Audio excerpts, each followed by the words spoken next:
Hello coaches, welcome to this month's class. We are going to cover a radical coaching concept this month, and it's one that I like to call a journey to maintenance. Okay, some of you might be familiar with what we mean when we talk about maintenance. Okay, you're going to see a lot, I say a lot, you're going to see maybe physique competitors or people that are really into macro counting and more like body manipulation. They might talk about maintenance a bit, because maintenance is when we just stay consistent in a pretty healthy state, okay? Or we've attained a certain level of our health or our fitness or whatever, and we're just kind of figuring out how to stay there, how to not backpedal or keep going past a certain point, kind of, get comfortable in that place. And maintenance is really important. They've actually shown that one of the biggest predictors for obesity is yo-yo dieting. So a lot of people, when they're trying to lose body fat or things like that, they will have issue if their body's really accustomed to yo-yo dieting and not then it doesn't spend much time in a state of maintenance where their metabolism and their hormones and everything can just align and get comfortable, because there's just so much fluctuation. And there's multiple reasons why I think we need to talk about this. So we've heard it a lot, obviously, when it comes down to fat loss, weight loss, and things like that, body image. But I think that we need to advance some of our strategies as coaches, especially with gut health, for a few reasons. So, like you guys clearly know, whether you're newer coaches or you're veteran, when we have the option to go through protocol, right? And even though we have our structured recommendations for protocol, it's not a one size fits all. There's flexibility. And like we say in there, it depends on the person. So it's a non-judgment zone. It's more about the data we gather. But it also incorporates information and strategies that we do see lead to the best results for re-inoculating the gut. And obviously, if the gut is off balance, if it's messed up, if it's dysregulated, if they've got dysbiosis going on, then we're going to see a problem with the function of the whole body. And this is going to be not just in conditions and sickness and things like that, but it's also, we're going to see it in metabolism and just functionality, right? We are at a crazy place right now where everyone's talking about hormones, and you're hearing more and more women talk about getting stuck, talking about doing all the right things and actually maybe gaining weight or dealing with worse thyroid conditions and things like that. And that almost the harder that they work to dial down their diet or increase their fitness, the worse they start to feel, the more it will work against them. And I'm hearing this all the time. I've experienced it myself. There's reasons for this, and it's because the body is just not resilient. It needs rest. It's broken down to some degree from stress, from lifestyle changes, different things that come at different times with age.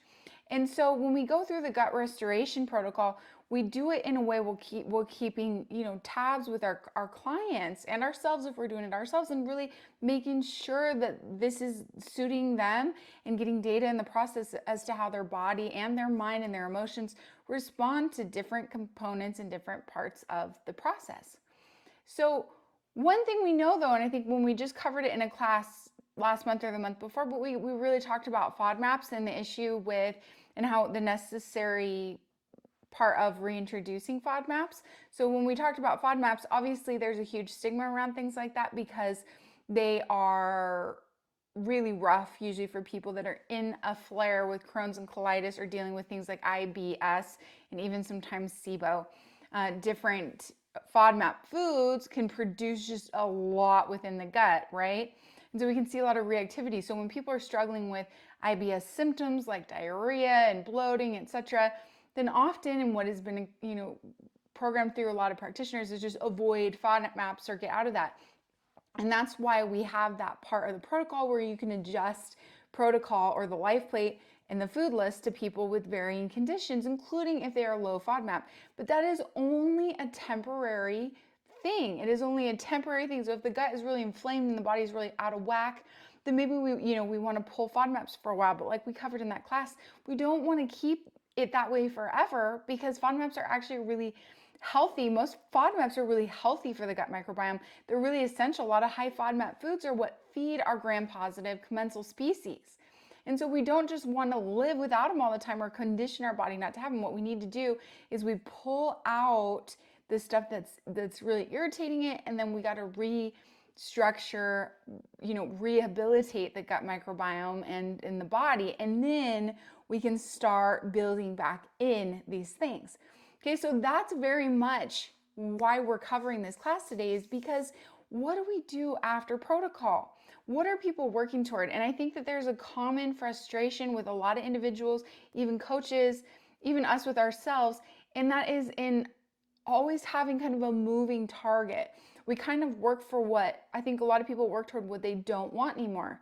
They don't want the excess weight. They don't want the symptoms or the disease or the issues like that. But we don't actually work towards what we actually do want.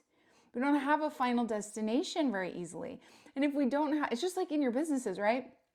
And so if we don't have this final destination, or it's ill-defined and it's rooted in things that are unhealthy, like just a number on the scale, okay, or a way that I looked 10, 15 years ago before I had children, or things like that, right? Or when I feel, this is what a lot of people do. It's when I feel this way. And if you know anything, if you've lived a life long enough, you know that humans are just hardwired to be dissatisfied. And so while it can be really unhealthy to chase the number games and those places, it's also really just psychologically unhealthy for us, because we kind of don't have a plan for contentment. And that's a problem, because that's where we find joy, is in contentment.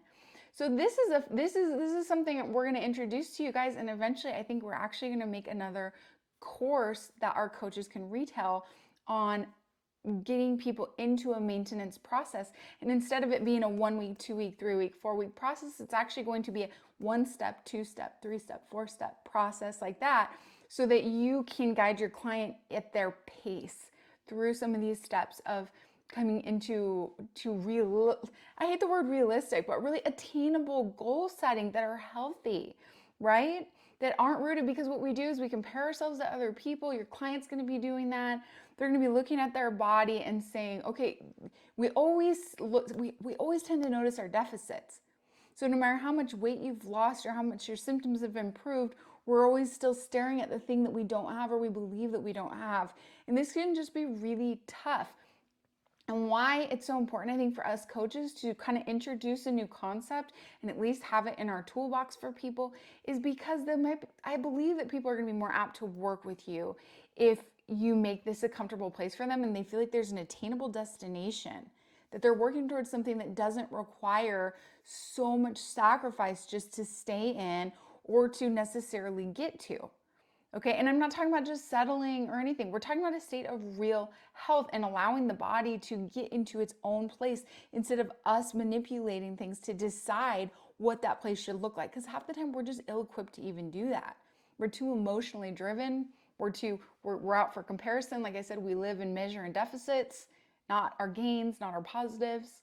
Okay, so it's like we're never gonna, it's a kind of a journey never fulfilled, and that's very frustrating. It's very psychologically damaging, and it can keep people from not only from getting to the point they want to get to with their health, but it can keep them from even entering it, because it already just feels like a daunting process. We start associating this level of sacrifice and work with what it takes to feel good about myself or be healthy. And we really want to shake that up a little bit. So this is where I believe maybe, the body positivity movement combined with the holistic health advocacy movement, and real mental and emotional health can come together and create an amazing life baby here. So what comes after protocol? Okay, so what are you going to do with your clients half the time? What are they working toward? Protocol is an awesome process to reset the gut microbiome and get us further, get to know our bodies, our minds, our thoughts, feelings, and behaviors, and get further from the standard American diet and all this trash, right? And I know we're not supposed, there's people that don't choose to call foods bad or good. I'm indifferent. Like I'm not gonna call, I'm just more picky about what I call food, is honestly it. If it's not whole, real, non-processed or lightly processed food that's basically whole food, then I'm not gonna call it food. I'm gonna call it a food-like substance. Okay, so I won't say there's a good or bad food. There's only good food, but it may not be good for your body right now. You may not react well to it. You may not like it. Okay, but food is good. Food is nutrition. Food-like substance is a problem.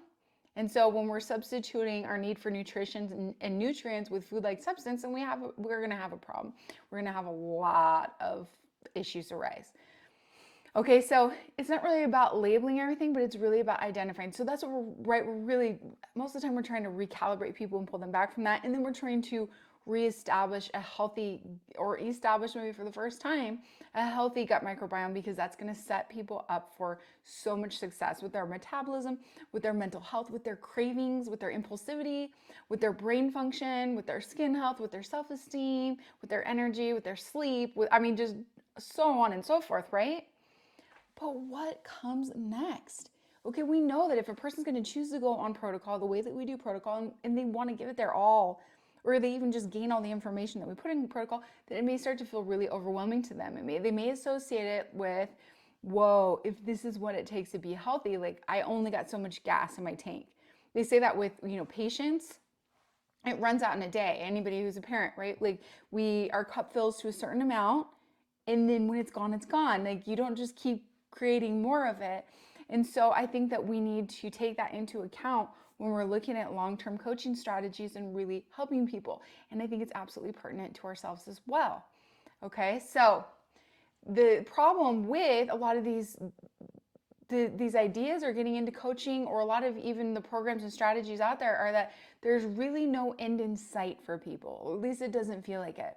If the end is a perceived physical perfection or a feeling that isn't rooted in some tangible, healthy things, then we're gonna have a problem, right? We're chasing something so we're gonna be happy. Who's ever been married before, right?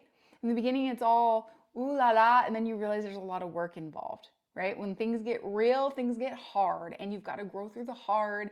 And then but if it's all nothing but work, if it feels like, whoa, this is what marriage is, then we're not going to want to do it. Like, what would be the point? Again, that's where you see a lot of people pull away from stuff like that, when there's not deal breaker situations, because it's just too hard to sustain. And we don't want our health to be like that either. We don't want our relationships to be like that. We don't want our businesses to be like that.